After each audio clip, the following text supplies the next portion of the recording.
신약성경 243페이지죠. 로마서 3장 21절부터 24절까지.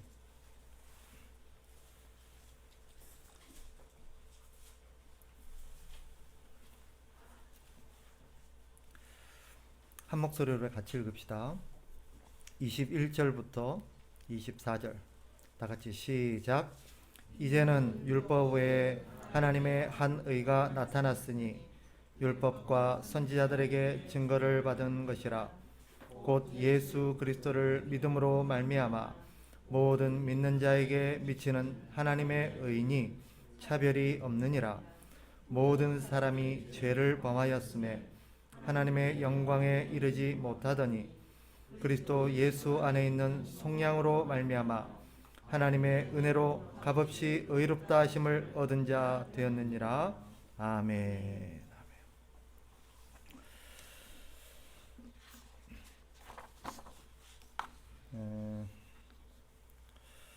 우리 지난 시간에는 왜 율법이 먼저 주어졌는가 하는 부분을 함께 나눴죠. 율법이 먼저 주어진 이유는 우리가 얼마나 흉악한 끔찍한 죄인인지를 깨닫고 우리의 힘과 우리의 노력으로는 도무지 하나님의 기준에 이룰 수 없음을 깨닫게 해주기 위함입니다. 왜냐하면 죄성을 가진 우리는 여전히 우리가 선하고 능력이 있고 우리의 의지와 노력에 따라서 얼마든지 우리가 의로운 자가 될 수 있을 거라고 생각하는 우리의 착각 때문입니다. 하나님께서는 이런 착각들을 철저하게 깨므로써 오직 하나님의 은혜로 말미암지 않고는 하나님의 기준에 이룰 수 없다라는 것을, 구원을 받을 수 없다는 것을 깨닫게 해주기 위함이었습니다.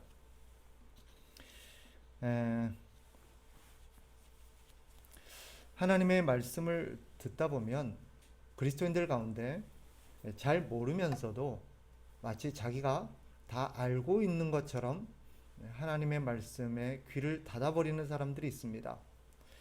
다 아는 얘기를 왜 또 하냐, 이렇게 반응하는 사람들이 있는데, 우리는 항상 하나님의 말씀 앞에서 겸손해야 합니다. 우리는 내가 잘 모르고 있다는 것을 인정하고 하나님의 말씀의 진의가 뭔가, 또 항상 이 말씀을 통해서 하나님이 우리에게 하시려는 하나님의 메시지가 뭔가를 겸손하게 귀를 기울일 필요가 있어요. 여담입니다만은 우리가 자녀를 키우다 보면 아이들이 부모의 얘기를 귀담아 듣지 않을 때가 있어요. 부모가 얘기를 하면 또 잔소리한다, 또 그 말을 한다, 이렇게 표현을 하곤 해요. 성경을 보면 하나님의 같은 메시지 같은 내용들이 거듭 반복될 때가 있습니다. 그죠? 로마서만 해도 같은 주제를 사실은 다양한 관점에서 다양한 방법으로 여러 차례 거듭 말하고 있는 대목들을 발견하게 될 것입니다. 복음서만 해도 그래요. 예수 그리스도의 내용에 대해서 무려 4권이나 복음서를 써서 우리에게 전달해 놓고 있습니다. 우리는 질문 하나 던져봐야 되죠. 왜 예수님에 대한 얘기를 4권이나 기록해 놓았을까? 물론 약간의 관점이 다르고 말하려는 의도가 다르다는 걸 알 수 있습니다. 그럼에도 불구하고 겹치는 내용들이 많아요. 했던 말을 이 복음서에서 하고 저 복음서도 하고, 심지어는 4복음서가 다 같은 사건을 말하는 경우도 있습니다. 우리는 질문을 던져봐야 돼요. 아니, 왜 이 복음서에 기록해 놓은 말을 여기 또 얘기하고 여기서 또 얘기하고 여기서 또 얘기하느냐? 왜 그럴까요? 자녀를 키워보면 그 이유를 압니다. 첫째는 그 얘기를 자녀들이 제대로 깨닫지를 못하기 때문이에요. 알아듣지를 잘 못해요. 두 번째는 말을 해도 듣지를 않아요. 그러니까 거듭하는 거예요. 마지막 한 가지는 중요하기 때문입니다. 오늘 본문 역시 마찬가지예요. 우리가 3장은 같은 주제로 묶여 있음에도 불구하고 제가 이것을 여러 차례 부분적으로 나누어서 이 내용들을 전달하고 있는 것들을 우리가 좀 짚고 넘어갈 필요가 있습니다. 왜냐? 3장 전체가 한 주제로 묶여 있으니 3장 전체를 그냥 한 주제로 이렇게 다루어서 설교하고 넘어가도 될 법한데 왜 이걸 세분화시키고 나누고 마디마다 나누어서 이렇게 얘기를 하는가? 두 가지 이유 때문입니다. 첫째는 전체 주제로 묶여 있긴 하지만 그 대목에서 우리에게 말하려는 강조점이 다르기 때문이고, 두 번째는 이것이 우리에게 거듭거듭 새겨질 만한 중요성 때문입니다. 그래서 우리가 이 대목에서 어떤 부분들이 강조되고 있고 성경이 무엇을 말하려고 하는지를 우리가 겸손하게 귀담아 들어주시면 좋겠습니다. 성경을 보면 오늘 본문을 시작할 때 이제는 이라는 단어로 시작되고 있음을 보게 되죠. 지난번에도 제가 한번 말씀을 드린 적이 있는지 모르겠는데, 이제는 앞에 우리말 성경에는 없지만 생략된 단어 한 가지가 있습니다. 그게 뭐냐? 그러나 라는 단어입니다. 그래서 21절 앞에 이제는 앞에 혹시 여백이 있으시면 이제는 앞에 그러나 라는 단어를 좀 써놓으시면 좋겠습니다. 그러나. 헬라어 원문에도 보면 이 그러나 라는 단어의 의미를 가진 대라는 단어가 있습니다. 그런데 우리말 성경에는 이 이제는 안에 그런 의미를 내포하고 있기 때문에 생략해 놓았을 뿐입니다. 그러나 제 생각에는 그러나라는 단어를 붙여서 표현하는 것이 훨씬 이 국면에서 이 대목에서 이야기 어떤 메시지 주제의 전환을 더 강하게 이렇게 심어줄 수 있다라고 생각합니다. 그래서 읽을 때 그냥 이제는이 아니라 그러나 이제는이라고 읽으시는 것이 좋겠습니다. 그러면 의미 전환이 훨씬 강하게 다가오지요. 그러나 이제는 성경이 이 대목에서 그러나 이제는이라고 표현한 의도를 우리가 좀 짚고 넘어갈 필요가 있습니다. 왜냐하면 두 가지 이유 때문입니다. 첫째는 그러나 이제는이라는 단어가 우리에게 주려는 의도는 이제는 인류 역사에 새로운 전환점이 도래했다라는 것을 말하려는 거예요. 지금까지와 다른, 이전까지는 율법에 대해서 얘기했죠. 율법밖에 없었습니다. 그 율법은 결국은 그 뒤에 올 하나님의 의를 기다리고 있었고, 의를 가르치려고 했었고, 의로 우리를 인도하기 위함이었습니다. 그러나 이제는 이라는 말은 드디어 새로운 인류 역사가 새로운 국면으로 접어들었고 새로운 전환점이 되었다라는 것이고, 그럴 만한 아주 중대한 사건이 발생했다는 것을 우리에게 시사합니다. 그게 뭐냐? 우리가 알듯 인류 역사 가운데 예수 그리스도께서 오셔서 십자가를 지신 사건입니다. 왜 이 사건이 인류 역사의 새로운 전환점이 될 만한 중요한 일인가? 이 사건이 인류의 역사를 바꿔놓았기 때문입니다. 이것이 인류의 역사의 새로운 전환점이 되었고 인류에게 새로운 길을 열어놓았기 때문입니다. 새로운 길이라는 것은 이전에 어떤 길이 있었는데 또 다른 길이 생겼다, 아니에요. 그런 뜻이 아닙니다. 이전에는 길이 없었는데 하나님께로 갈 수 있는 길이 없었는데 드디어 길이 만들어졌다라는 뜻입니다. 지금까지는 죄 아래에 있는 인류는 어떤 노력과 방법으로도 이 저주의 굴레를 벗어날 수가 없었습니다. 그런데 길이 열린 것입니다. 예수 그리스도께서 오심으로 하나님께로 갈 수 있는 인류에게 새로운 길을 열어놓았음을 그러나 이제는 이라는 말로 지금 말하려고 하는 것입니다. 강조하고 있는 거죠. 또 한 가지 의미가 있어요. 이 단어가 왜 중요하냐? 이 단어는요, 그러나 이제는 이 말은 드디어 하나님께서 계획하신 시간이 되었다라는 뜻입니다.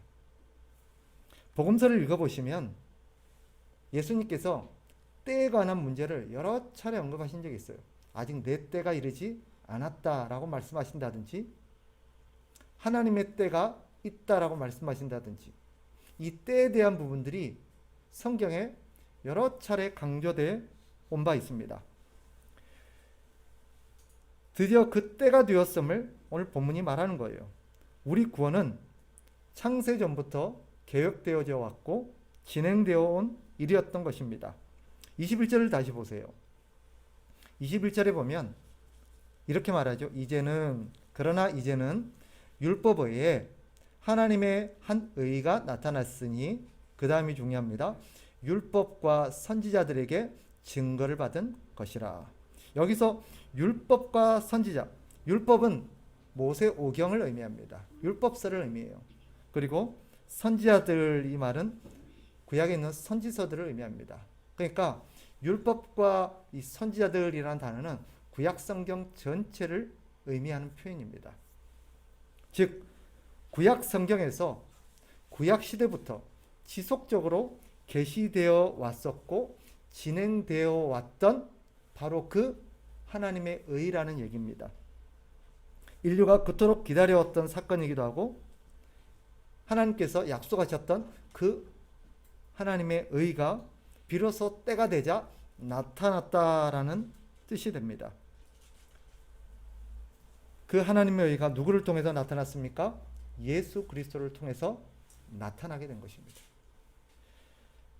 오늘 본문이 우리에게 가르치는 중요한 메시지 한 가지는 구약과 신약의 메시지가 동일하다는 거예요. 우리는 오해를 하곤 합니다. 구약에는 율법으로 말미암아 구원에 이르렀고 신약에는 예수 그리스도를 믿는 믿음으로 말미암아 우리가 구원에 이른다라고 착각하는 경향이 있는데 아닙니다. 성경에서 분명하게 초지일관 가르치듯 오늘 21절에서도 가르치듯 지금 이 하나님의 의, 예수 그리스도로 말미암는 하나님의 의는 율법, 즉 구약에서부터 지속적으로 증거되어 오고 가르쳐 왔던 내용이라는 뜻입니다. 그러니까 정리해보면 구약이나 신약이나 다 예수 그리스도를 통해서 하나님의 의로 말미암아 구원을 받는다는 것을 가르치고 있습니다. 구약도 신약도 오직 우리가 하나님의 의, 구원을 받는 방법은 예수 그리스도로 말미암는 하나님의 의를 덧입는 길밖에는 없습니다. 이것이 동일한 진리입니다. 이 사건이 왜 그토록 중요하냐? 왜 이것이 그토록 강조되어야 되느냐? 22절에서 가르치듯 모든 인류에게 해당되는 사건이기 때문입니다. 22절 후반부를 한번 보세요. 뭐라고 말하냐면 뒷부분에 보면 모든 믿는 자에게 미치는 하나님의 의니 차별이 없느니라. 이 사건은 특정한 몇 사람에게만 해당되는 문제가 아닙니다. 모든 사람에게 해당되는 문제입니다. 예외가 없어요. 모두가 예수 그리스도를 통한 하나님의 의가 없이는 구원에 이를 수 없기 때문입니다. 저를 보세요. 우리가 하나님의 나라에 들어가려면 어떻게 해야 되느냐, 무엇이 필요하냐 라고 물었을 때 우리가 흔히 사용하는 표현 하나가 죄 용서를 받아야 된다라는 표현을 씁니다. 죄 용서를 받아야 하나님의 나라에 들어간다 라고 표현을 합니다. 그럴까요? 죄 용서를 받으면 하나님의 나라에 들어갈 수 있습니까? 못 들어갑니다. 우리가 알듯 구원이란 단순히 죄 용서만을 말하는 것이 아닙니다. 죄 사함만, 죄를 용서함을 받은 것만 가지고는 하나님의 나라에 들어갈 수 없습니다. 하나님의 나라에 들어가기 위해서는 또 하나의 하나님의 은혜가 필요합니다. 죄 용서도 하나님의 은혜로 말미암는 것이긴 하지만 또 한 가지가 필요해요. 그게 뭐예요? 의의 옷을 입어야 돼요. 하나님의 의를 입어야 돼요. 이것을 잘 보여주는 사건이 있어요. 마태복음 22장에 보면 어떤 사건이 나오냐면 혼인잔치의 비유가 나옵니다. 많은 사람들이 임금이 초대한 혼인잔치에 초대를 받아서 그 잔치에 참여하는데 그 자리에 어떤 사람이 있는가 하면 이 예복을 입지 않고 이 혼인잔치에 참여한 사람이 있습니다. 근데 이 사람이 어떻게 돼요? 임금의 명령으로 인해서 거기서 쫓겨납니다. 그가 그 자리에 쫓겨났던 이유는 그가 마땅히 입었어야 될 혼인잔치의 자격인 이 예복을 입지 않았기 때문입니다. 이 사건은 하나님의 의의 옷을 입지 않은 사람의 최후의 모습이 무엇인가를 잘 보여줍니다. 회개가 죄의 옷을 벗는 것이라면 하나님의 의는 하나님 나라에 들어갈 예복을 입는 것이라고 표현할 수 있습니다. 그래서 우리가 하나님의 나라에 들어가기 위해서는 두 가지의 은혜가 필요합니다. 첫째는 뭐예요? 회개입니다. 회개로 말미암은 죄 용서의 은혜가 필요하고, 두 번째는 뭐예요? 하나님의 의로 말미암은 예복입니다. 이 은혜는 어떻게 주어집니까? 예수 그리스도를 믿는 믿음으로 말미암아 주어집니다. 예수 그리스도를 통해서 주어져요. 이 의는 우리의 행위나 노력으로 이루어지는 것이 아닙니다. 예수 그리스도의 공로를 믿는 믿음을 통해서만 주어집니다. 따라서 예수 그리스도를 믿을 때 죄 용서와 더불어 하나님의 의의 옷이 우리에게 주어집니다. 따라서 그리스도인이라고 한다면, 거듭난 그리스도인이라고 한다면 그는 반드시 하나님의 두 가지의 은혜를 받은 사람입니다. 첫째는 죄 용서를 받은 사람이요, 두 번째는 하나님의 의의 옷을 입은 사람입니다.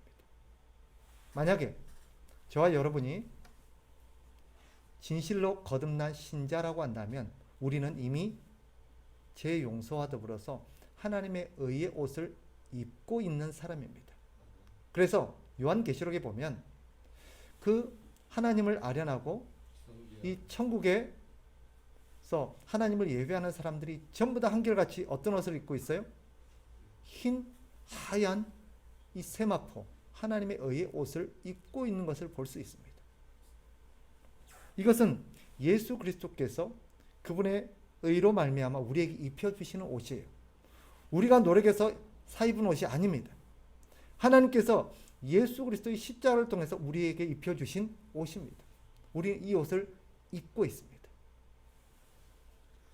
이 옷을 입었다는 게 무슨 뜻이에요? 자, 예를 들면 경찰이 경찰관의 제복을 입고 있어요. 그럼 그 사람이 어떤 사람이란 뜻이에요?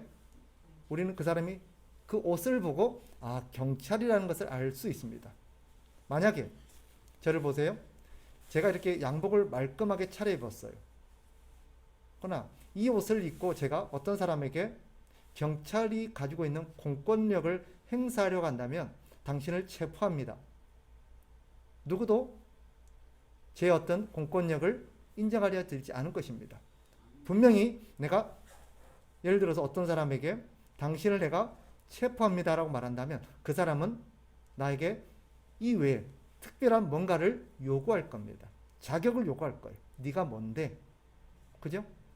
그러나 경찰의 제복을 입고 있는 사람이 경찰 옷을 입고 가서 이 사람을 딱 잡고 당신을 체포합니다. 그러면 군말 없이 그 공권력의 행사를 받아들일 거예요. 왜?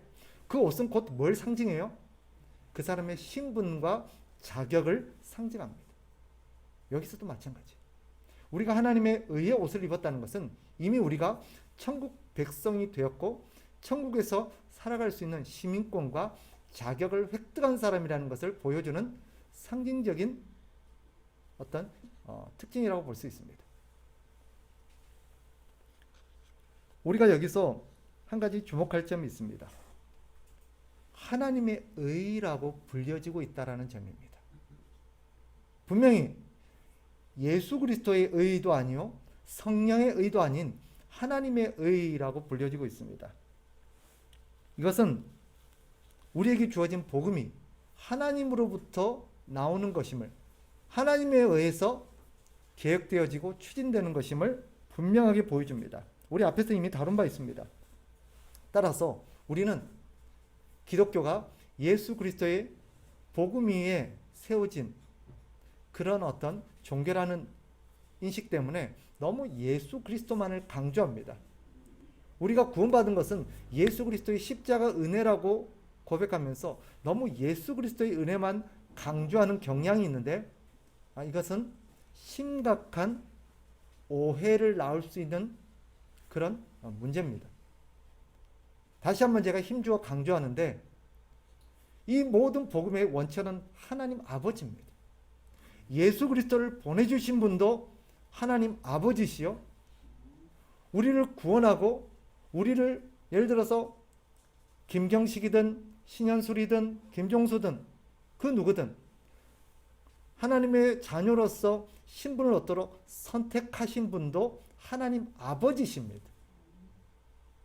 그러니 사실 우리의 구원의 모든 기초는 하나님 아버지로부터 출발했습니다. 하나님 아버지께서 구원의 계획을 세우시고 우리를 위해서 당신의 귀한 은혜를 베풀어 주실 것으로 계획을 세우지 않았다라면 예수 그리스도는 오지 않았을 것입니다. 저는 예전에도 한번 그런 말씀을 드린 적이 있는데요. 어떤 그리스도인은 성부 하나님에 대해서 잘못된 오해를 갖고 있는 분도 있습니다. 뭐냐면 예수님은 참 우리를 사랑하고 우리를 구원하기를 원하시고 우리를 위해서 생명을 바치신 참 고마우신 분인데 하나님 아버지는 무서운 분이라는 거예요. 어떻게든 우리를 처벌하려고 하고 벌 주시려고 하고 우리에 대해서 엄격하고 그런 분으로 오해를 합니다. 그건 정말 착각입니다. 논리적입니다. 예수 그리스도보다 하나님이 우리를 먼저 사랑하셨습니다. 하나님 아버지께서 우리를 구원하실 계획을 먼저 세우셨습니다. 따라서 하나님 아버지나 예수 그리스도나 우리를 동일하게 똑같이 사랑하시겠지만 성부 하나님 아버지께서 우리를 먼저 사랑하셨습니다. 요한복음 3장 16절을 기억하실 겁니다. 요한복음 3장 16절을 보면 하나님이 세상을 이처럼 사랑하사 독생자를 주셨으니 라고 말합니다. 여기서 하나님은 성부 하나님 아버지를 의미합니다. 하나님 아버지께서 이 세상인 우리를 사랑하셔서 예수님을 보내주셨음을 분명히 천명하고 있습니다. 그러니 예수 그리스도를 보내주신 분이 하나님 아버지시라는 것을 우리는 절대 간과해서는 안 됩니다. 하나님 아버지께서 창세전부터 우리를 사랑하시고 우리를 위해서 이 계획을 세우신 것입니다. 그리고 그러나 이제는 이라는 표현 속에서 말하듯 때가 되어서 예수 그리스도를 이 땅에 보내셨고 우리를 구원하신 것입니다. 어떤 분들은 이렇게 오해하시는 분도 있습니다. 원래 하나님 우리를 창조하실 때 우리를 구원하시고 예수 그리스도를 보내실 계획이 원래는 없었는데 우리가 죄로 말미암아 타락하게 되고 죽게 된 이후로 하나님께서 계획을 수정하셔서 원래 없었던 계획인 예수님을 이 땅에 보내고 우리를 구원하시기로 했다라고 생각하는 분도 있습니다. 역시 오해입니다.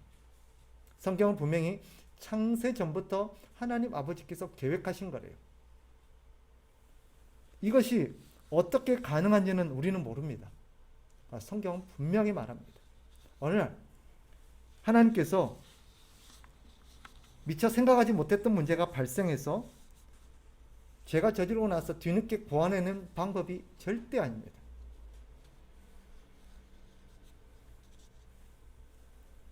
이 사실을 우리가 기억해야 됩니다. 그리고 이 길은 모든 자들에게 열려 있습니다. 유대인이든 이방이든 남자든 여자든 어린아이든 노인이든 차별이 없습니다. 모두가 열려 있습니다. 어른은 믿음으로 구원을 받고 어린 아이는 다른 방법으로 구원을 받느냐? 절대 아닙니다. 갓난아기와 어린아이가 어떻게 예수 그리스도를 믿는 믿음으로 구원을 받게 되는지는 우리는 알 수 없습니다. 하지만 동일한 거는요, 갓난아기든 노인이든 예수 그리스도를 믿는 믿음으로 말미암아 구원을 받게 되어 있습니다. 이 외에는 방법이 없습니다. 그래서 어떤 학자들은 어린 아이의 유아 세례를 인정하지 않는 분도 있습니다. 이 어린 아기가 어떻게 신앙을 고백하며 어떻게 하나님을 향한 바른 믿음을 고백할 수 있느냐. 그래서 이것을 인정하지 않는 분도 있습니다. 우리는 어린아이를 구원하시는 하나님의 은혜의 방법을 우리는 알 수가 없지만 분명한 사실은 하나님께서는 은혜로 당신이 택한 사람이면 노인이든 어린아이든 구원하신다는 것을 믿으셔야 합니다. 그래서 성경은 이것이 전적인 하나님의 은혜로 된 것이라고 강조합니다. 하나님의 은혜로 되었다라는 표현이 우리에게 시사하는 바가 있습니다. 그건 뭐냐면 하나님이 은혜로 우리에게 의를 주셨다는 것은 원래 우리에게는 의가 있었다는 말이에요, 없었다는 말이에요? 우리 안에는 의가 없었다는 것입니다. 그러니까 하나님이 주신 거죠. 우리가 생각하는 의라고 말하는 것은 하나님 보시기에 의가 아닙니다. 하나님이 주신 의만이 진짜 의입니다. 하나님이 인정하시는 의입니다. 그러니 인간의 의로움, 인간의 어떤 선함은 하나님 보시기에 걸레와 같은 것입니다. 하나님이 은혜로 주셨다는 말은 쉽게 말하면 공짜로 주셨다는 말이죠. 우리는 여기서 질문을 던져봐야 돼요. 하나님은 왜 공짜로 우리에게 구원의 은혜를 베풀어 주셨을까요? 왜 하나님의 의를 우리에게 공짜로 주셨을까요? 우리는 가끔 생각해요. 아니, 좀 우리의 노력이 적절하게 가미가 되어서 예를 들면 이 뒤에 연포산 있죠? 연포산 한 100번 왕복하면 내가 의롭다고 인정해 줄게. 이러면 뭔가 훨씬 우리가 설득력 있고 또 우리가 거기에 대해서 성취감도 있을 것 같아요. 근데 아무것도 안 해도 믿으면 줄게. 공짜로 준단 말이죠. 왜 공짜로 주셨을까요? 공짜로 주셨다는 말이 이게 너무 가치가 없어서 그랬다는 뜻이 절대 아닙니다. 역으로 너무 비싸서 너무 값이 나가는 거라서 우리 힘과 노력으로는 도저히 그것을 살 수가 없기에 하나님께서 우리에게 그것을 공짜로 주신 것입니다. 마치 햇볕이라든지 물이라든지 공기 같은 걸 생각해 보십시오. 이걸 우리가 돈 주고 받습니까? 돈 주고 사용합니까? 공짜입니다. 왜죠? 이거는 너무 귀하고 너무 비싼 거기 때문에 우리 힘으로는 사서 쓸 수가 없는 것들이에요. 하나님께서 공짜로 주신 것을 그래서 우리는 가치 없는 것이라고 생각하면 안 돼요. 오히려 너무 귀한 거라서 우리 힘으로는 살 능력이 없기에 하나님 우리에게 은혜로 주신 것임을 믿으셔야 합니다. 뿐만 아니라 그러니 하나님께서 공짜로 주신 것을 자신의 노력으로 알고 감사하지 않는 것 또한 하나님 앞에 죄라는 것을 우리는 기억해야 합니다. 은혜가 우리에게 가르쳐주는 죄가 있어요. 그게 뭐예요? 감사하지 않는 죄입니다. 하나님의 은혜에 감사하지 못하는 것이 죄라는 사실을 우리가 기억하길 바랍니다. 말씀을 정리하겠습니다. 오늘 본문을 우리가 정리해보고 살펴보면 하나님께서 창세전부터 우리를 구원하기로 계획을 세우셨다는 사실을 알 수 있습니다. 이 사실이 우리에게 주는 몇 가지 중요한 메시지가 있습니다. 그게 뭐냐? 하나님께서 창세전부터 우리를 향한 구원 계획을 세웠다는 것은 이미 창세전부터 나를 아시고 선택하셨다는 뜻입니다. 저나 이 자리에 있는 여러분이나 우리가 태어나기 전부터 하나님은 우리를 아셨고 우리를 선택하셨습니다. 그러니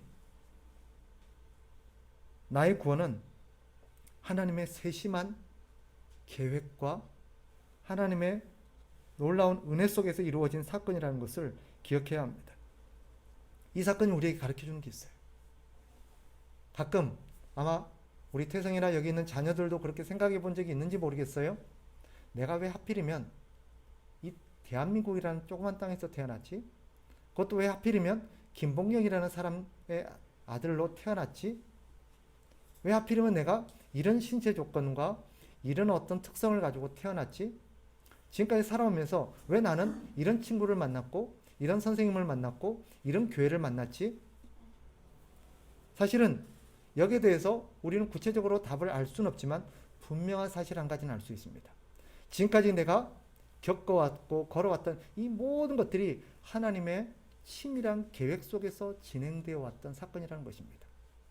그래서 하나님이 내가 만나야 될 사람들을 만나게 하고 내가 경험해야 할 사건들을 경험하게 하심으로써 오늘 내가 이 자리에 이 시간에 이룰 수 있도록 인도하셨다는 사실을 우리는 겸허히 인정할 수 있습니다.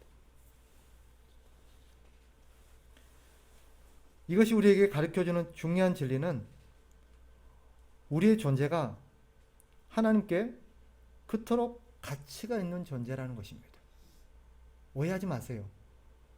하나님이 나를 아시고 나를 선택하시고 나에게 은혜를 베푸셔서 수천 년의 역사 동안 나를 구원하시기 위해서 그 놀라운 섭리의 계획들을 진행해 오셨다는 사실이 내가 얼마나 존귀한 존재인가를 가르쳐주긴 하지만 그것이 내가 가진 어떤 존재적 가치 때문이 아니라 하나님의 은혜, 하나님께서 나를 그렇게 가치 있는 존재로 여겨주셨다는 뜻입니다.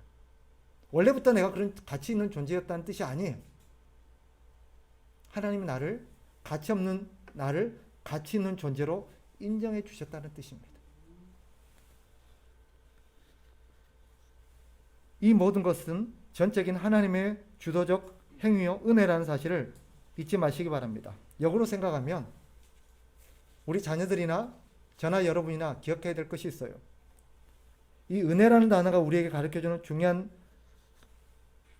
메시지는 나의 외모라든지 나의 능력이라든지 나의 출신 배경, 나의 성격들이 전혀 고려가 되지 않았음을 시사합니다. 그러니 여러분, 내가 참 열심히 믿어서 아니면 내가 예뻐서 아니면 출신 배경이 좋아서 아니면 내가 성향적으로 이래서 하나님이 나를 선택하셨나 보다. 아니에요. 여러분의 갖고 있는 배경과는 무관합니다. 왜 하나님이 하필이면 나를 선택하시고 자녀 삼아 주셨는지는 모르지만 분명한 사실은 내 어떤 배경이 고려가 되지는 않았다는 뜻입니다. 그래서 하나님의 은혜인 거예요. 이것이 우리에게 참 은혜가 되는 부분이 있습니다. 그게 뭐냐면 나의 어떤 능력이나 배경이 나의 구원에 영향을 주지 않았다는 것이 우리에게 뭘 가리키냐면 거꾸로 나의 어떤 부족함이나 나의 어떤 실패, 실수들이 하나님의 구원의 은혜에 영향을 끼치지도 않는다는 뜻도 됩니다. 어떤 사람들이 이렇게 얘기해요. 잘 들으셔야 되는데 특히 우리 어른들도 그렇지만 우리 젊은 청소년들도 얘기를 나누다 보면 너 천국 갈 수 있겠니? 라고 물어보면 어느 날 저 천국 못 갈 것 같아요. 라고 말하는 친구들이 있습니다. 왜? 내가 너무 못 살았어요. 내가 너무 큰 잘못을 했어요. 제가 너무 방탕하게 살았어요. 이 말뜻에는 어떤 의미가 담겨 있어요? 자기 구원이 그동안 자기의 선한 행실과 자기의 어떤 조건에 있었다라는 생각이 전제가 되어 있습니다. 아니죠. 우리의 출신 성분이나 우리의 행적이나 우리의 어떤 배경이 하나님이 우리를 선택하시는데 전혀 고려가 되지 않았어요. 바꿔 말하면요. 나의 어떤 잘못이나 나의 어떤 죄악이 하나님의 구원의 은혜에 영향을 끼치지도 않는다는 뜻입니다. 예를 들면 내가 죄를 좀 지었다고, 내가 하나님 앞에 좀 잘못 살았다고 하나님이 나의 구원을 취소하지 않는다는 뜻입니다. 왜냐하면 애초부터 우리에게 그런 기대를 하신 게 아니에요. 이것을 오해하는 사람들이 있습니다. 꼭 이렇게 얘기하면 아유 그러면 좀 대충 살아도 되겠네. 내가 좀 잘못 살아도 되겠네. 죄 좀 지어도 되겠네. 뒤에서 다루겠습니다마는 앞에서도 다뤘습니다마는 바울에게도 똑같은 얘기를 했어요. 그런 말이 아니죠. 하나님의 은혜라는 것을 깨닫고 우리가 얼마나 하나님의 큰 은혜를 받은 자인지 하나님 앞에 감사하며 살아야 된다는 걸 말하려는 대목이지, 우리의 행위가 하나님에게 영향을 끼치지 않으니 아무렇게나 살아도 된다라는 것을 말하려는 것이 아닙니다. 우리는 절대 그렇게 살 수 없는 존재입니다. 그러니 여러분, 우리의 구원이 결코 실패하거나 취소될 수 없다는 이 사실은 우리에게 큰 평강을 가져다 줍니다. 두려워하지 마십시오. 여러분이 하나님의 은혜로 말미암은 하나님의 자녀라고 한다면 여러분은 절대 천국에 못 갈 수가 없습니다. 우리를 향한 구원은 절대 취소되거나 실패할 수가 없습니다. 왜? 창세전부터 하나님이 우리를 계획하신 부분이고 하나님은 반드시 이것을 성공하실 것입니다. 여러분을 보지 마시고 하나님을 바라보시면서 하나님을 신뢰하고 하나님 은혜에 감사하면서 살아가시길 바랍니다. 그리고 모든 것이 하나님께서 하실 거라는 것을 믿음으로써 여러분들이 평강과 담대함으로 살아가시는 저와 여러분 되시기를 주의 이름으로 축복합니다. 기도하겠습니다.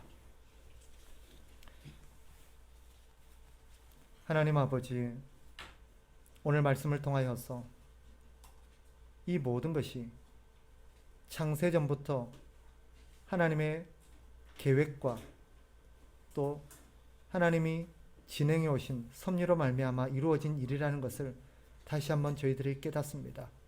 우리는 그동안 우리 구원에 있어서 그런 구원의 결과들을 자꾸 우리의 배경과 우리에게서 찾으려는 경향들이 있었습니다. 그러나 이것이 우리에게서 말미암은 것이 아니라 하나님 아버지로 말미암는 것이요 예수 그리스도의 공로로 말미암는 것임을 우리가 다시 한번 깨닫습니다.